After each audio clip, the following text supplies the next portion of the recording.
every single country you can think of, and yes, even the richest ones, are in debt. The United States, Japan, France, India, Brazil, the list goes on. But here's the twist. If everyone is in debt, who are they actually borrowing from? Let's start with a simple question. Why would a country even go into debt in the first place? Well, governments don't earn money the way you and I do. Their income comes mostly from taxes. Income tax, sales tax, corporate tax, and so on. But their expenses in most cases are way higher because they have to pay for roads, hospitals, schools, the military, social benefits, and a whole lot more. So when tax money isn't enough to cover it all, they borrow. Now here's where it gets interesting. Governments borrow by issuing something called bonds. Think of a bond like an IOU. The government says, hey, lend us money now and we'll pay you back later with interest. And who buys these bonds? Well, pretty much anyone. From banks, pension funds, insurance companies, even other countries, sometimes even regular people like you and me. Take the United States for example. It owes over 34 trillion United States dollars.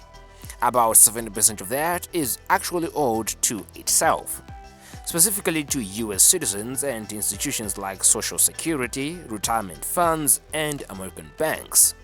The remaining 30%, that's owned by foreign governments like China, Japan, and European countries.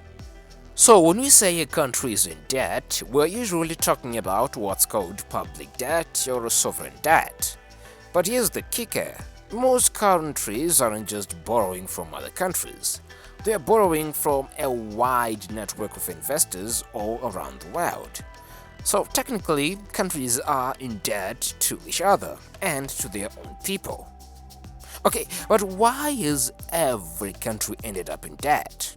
Here's the short version. It's because of wars, recessions, pandemics, bailouts, and big dreams.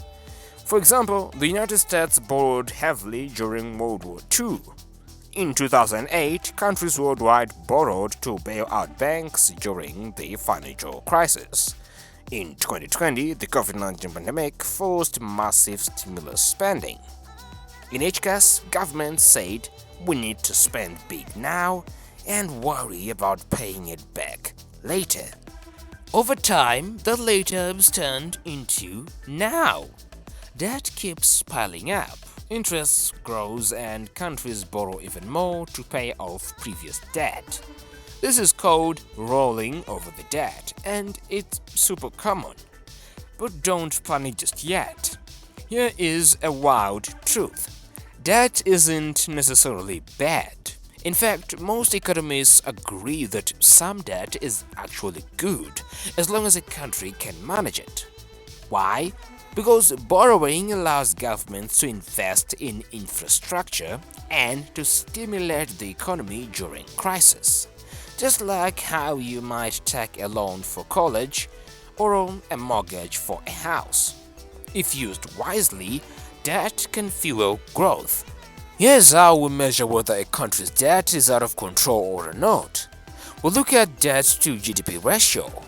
So GDP is the total value of everything a country produces in a year. If your debt is higher than your GDP, economies start to worry. For example, Japan has a debt to GDP ratio of over 230%, which is the highest in the world.